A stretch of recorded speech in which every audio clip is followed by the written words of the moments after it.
এই নামাজটা প্রতিষ্ঠিত করার জন্য তায়েফের মধ্যে আমার রক্ত দেওয়া লাগছে।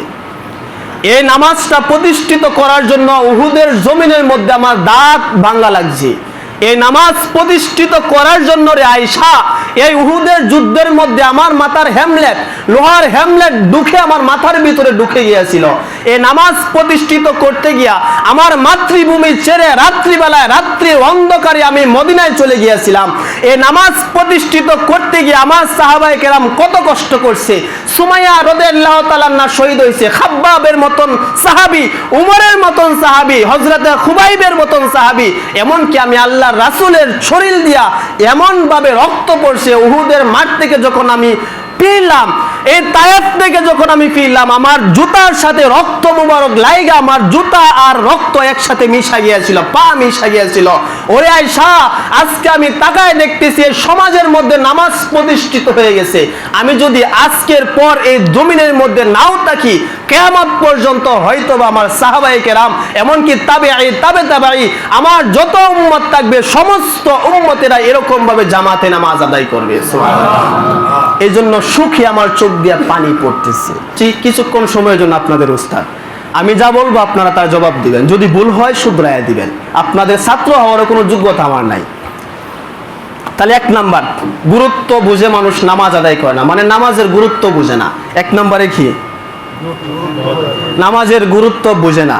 তাহলে নামাজি নামাজ পড়ে ফাহিশা কাজ থেকে বিরত থাকতে পারে না কয় কারণে? 4 কারণ। এর মধ্যে 1 নম্বর কারণ কি? গুরুত্ব সহকারে নামাজ আদায় করে না বা গুরুত্ব সহকারে নামাজ পড়ে না। 2 নাম্বার, নামাজ বুঝে আদায় করে না, মানে নামাজ কি পড়তেছে বুঝে না। 3 নাম্বার, ধীরে সুস্থে নামাজ আদায় করে না। 4 নাম্বার, সুন্নত পদ্ধতিতে নামাজ আদায় করে না। এই 4 কারণে মানুষ নামাজ আদায় করে না, বিদায় সে নামাজ পড়ে কিন্তু পাপের কাজের মধ্যে লিপ্ত হইতেছে। গুরুত্ব সহকারে কেন মানুষ আদায় করে নামাজ? আল্লাহ রাসূল নামাজের গুরুত্ব সম্পর্কে বলেন, পৃথিবীর মানুষেরা শোনো, কিয়ামত যখন সংগঠিত হয়ে যাবে, কিয়ামতের দিন মানুষ যখন একত্রিত হবে, তখন সর্বপ্রথম যেই জিনিসটার হিসাব আল্লাহ তাআলা গ্রহণ করবেন, ওই জিনিসটা হচ্ছে নামাজ। সুবহানাল্লাহ। তাহলে প্রথম হিসাব হবে নামাজের। আর নামাজের গুরুত্ব কতটুকু? রাসূল সাল্লাল্লাহু আলাইহি ওয়াসাল্লাম যখন ইন্তিকাল করবেন, ইন্তিকালের 5 দিন পূর্বে রাসূল সাল্লাল্লাহু আলাইহি ওয়াসাল্লাম গুরুতর অসুস্থ হয়ে পড়েন। এমন মারাত্মক অসুস্থ হয়ে পড়েন, বারবার তিনি বেহুশ হয়ে বিছানার মধ্যে পড়ে যায় ইন্তেকালের 5 দিন পূর্বে। ইভেন বিশেষ করে ইন্তেকালের আগের দিন এবং পরের রাত, এই আগের দিন এবং রাত, এই 2 রাত রাসূল সাল্লাল্লাহু আলাইহি ওয়াসাল্লাম বিশেষভাবে অসুস্থ, হুঁশ নাই, বারবার বেহুশ হয়ে পড়ে যায়, বিছানার মধ্যে পড়ে যায়। এমন সময় সাহাবীরা রাসূলকে দেখার জন্য আসছে, দেখি আমাদের রাসূলের কি অবস্থা, মসজিদের নামাজে রক্ত হয়ে যাইতেছে, অথচ আজানও হয় নাই, রাসূলও মসজিদের মধ্যে আসে নাই। কারণটা কি? সাহাবীরা আল্লাহ রাসূলের ঘরে গেল, গিয়ে আল্লাহ রাসূলের খোঁজ খবর নেওয়ার জন্য ঢুকছে ঘরের মধ্যে। ঢুকতেই আল্লাহ রাসূলের আবার হুঁশ ফিরছে। হুঁশ যখন ফিরছে, আল্লাহ রাসূল সাল্লাল্লাহু আলাইহি ওয়াসাল্লাম বললেন সাহাবীদেরকে, ও সাহাবায়ে কেরাম, এই যে তোমরা যেখানে আসছো, হাদারাতিস সালাত, নামাজের সময় কি হয়েছে? আমার খোঁজ খবর নিতে যে আসছো, এর আগে একটু বলো হাদারাতিস সালাত, নামাজের সময় কি হয়েছে? সাহাবীরা বললেন, ক্বালু নাআম ইয়া রাসূলুল্লাহ ইয়া হাবিবাল্লাহ, নামাজের সময় ঠিকই হয়ে গেছে, কিন্তু আপনি বেহুশ হয়ে পড়ে আছেন, বারবার বেহুশ হয়ে জমিনের মধ্যে পড়ে যান, বিছানার মধ্যে পড়ে যান, আপনার কোনো হুঁশ নাই। আল্লাহ রাসূল আবার বলতেছেন, ইয়া সাহাবায়ে কেরাম, ইয়া সাহাবায়ে কেরাম, হাদারাতিস সালাত, বলো নামাজের সময় হয়েছে কিনা? সাহাবীরা বললেন, ক্বালু নাআম, নামাজের সময় হয়েছে। তখন আল্লাহ রাসূল বলেন, মুরু বিলালান ফানুআজ্জিন, তাড়াতাড়ি যাও গিয়ে আমার বিলালকে বলো আযান দিতে। মুরু বিলালান ফানুআজ্জিন, তাড়াতাড়ি যাও গিয়ে আমার বিলালকে বলো সে যেন আযান দেয়। ওয়ামুরু আবি বকরিন ফানুসাল্লিনা বিন নাস, আর আমার শ্বশুর আবু বকরকে বলো সে যেন নামাজ আদায় করে। সুবহানাল্লাহ। সাহাবীরা তো বেহুশ হয়ে গেছে, কয় কি রে, বিলাল আযান দিবে জানি উনি মুয়াজ্জিন মানুষ, কিন্তু আজকে রাসূল নামাজ পড়াইয়ে না, বলতেছে ওমরু আবি বকরান ফালুসাল্লিনা বিন নাস, আবু বকর যেন নামাজ আদায় করে, আবু বকর যেন ইমামতি করে। তার মানে কি আল্লাহ রাসূল কোনোদিন নামাজ পড়াইবে না? উনি কি মৃত্যুবরণ করবেন? সবাই তো বেহুশ। একবার, দুইবার, তিনবার রাসূল শুধু বলতেছেন, মুরু বিলালান ফানুআজ্জিন ওমরু আবি বকরিন ফালুসাল্লিনা বিন নাস। ও সাহাবায়ে কেরাম, আমার দিকে আর তাকানো লাগবে না, তাড়াতাড়ি যাও গিয়া বিলালকে বলো আযান দেওয়ার জন্য, আর আবি বকরকে বলো সে যেন নামাজ আদায় করে, তাড়াতাড়ি যাও। বারবার যখন বলতেছেন, মা আয়েশা বললেন, ইয়া রাসূলুল্লাহ, ইয়া হাবিবাল্লাহ, আপনি তো জানেন আমার পিতা আবু বকর সফট হৃদয়ের অধিকারী, নরম মনের মানুষ, একটু কথা বললে সে কেঁদে ফেলে, কান্দা দেয়, চোখ দিয়ে অঝরে পানি পড়ে।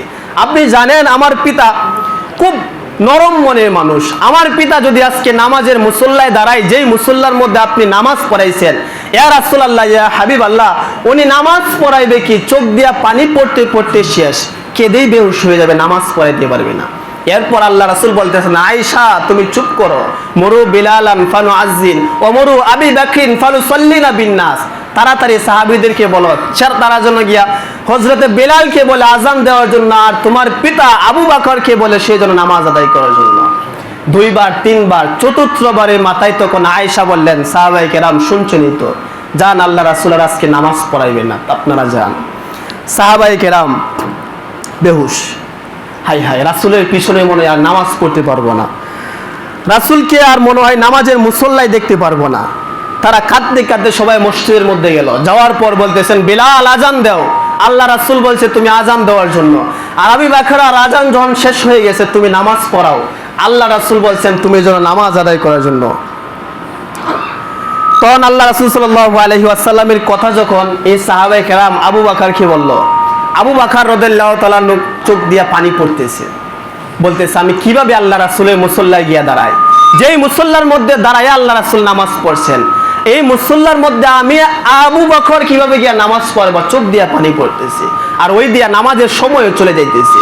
বারবার যখন সাহাবীরা বলতেছেন আমরা কত অনুনয় বিনয় করছি, কিন্তু আল্লাহ রাসূল বলছেন আপনি নামাজ আদায় করানোর জন্য, নামাজ পড়ানোর জন্য। উনি যখন দাঁড়াইছে নামাজ পড়াইবে, হঠাৎ করে আল্লাহ রাসূল সাল্লাল্লাহু আলাইহি ওয়াসাল্লামের হুশ আবার ফিরল। সুবহানাল্লাহ। ওনার হুশ যখন ফিরল, আল্লাহ রাসূল তখন মা আয়েশাকে বলতেছেন, ও আয়েশা দেখো দুইজন সাহাবী আছে কিনা। বলে কিসের জন্য? আমি তাদের কাঁধে ভর করে একটু মসজিদে নববীর দিকে তাকাইতে চাই। কেন? দেখি আবু বকর কিভাবে নামাজটা পড়াইতেছে। সুবহানাল্লাহ। একটু এই মসজিদে নববীর দিকে একটু উকি দিলেন, দেখার পর দেখতেছে আবু বকর রাদিয়াল্লাহু তাআলা নামাজ পড়াইতেছে। উনি যখন তাকাইছেন, তাকানোর সাথে সাথে আবু বকরের চোখের সাথে আল্লাহ রাসূলের চোখটা পড়ে গেছে। সুবহানাল্লাহ।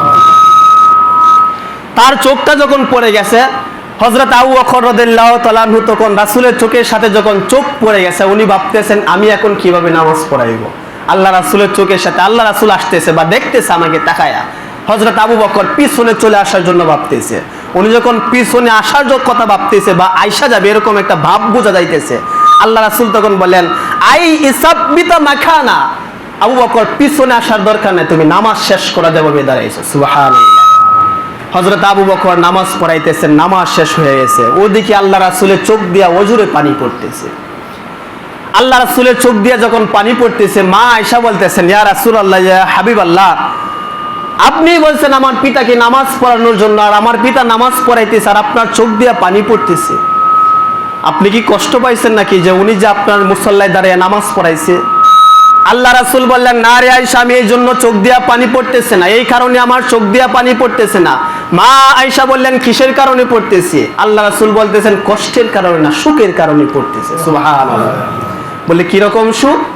আল্লাহ রাসূল বললেন, এই নামাজটা প্রতিষ্ঠিত করার জন্য তায়েফের মধ্যে আমার রক্ত দেওয়া লাগছে, এই নামাজটা প্রতিষ্ঠিত করার জন্য উহুদের জমিনের মধ্যে আমার দাঁত ভাঙা লাগছে, এই নামাজ প্রতিষ্ঠিত করার জন্য রে আয়েশা, এই উহুদের যুদ্ধের মধ্যে আমার মাথার হেমলেট, লোহার হেমলেট ঢুকে আমার মাথার ভিতরে ঢুকে গিয়েছিল।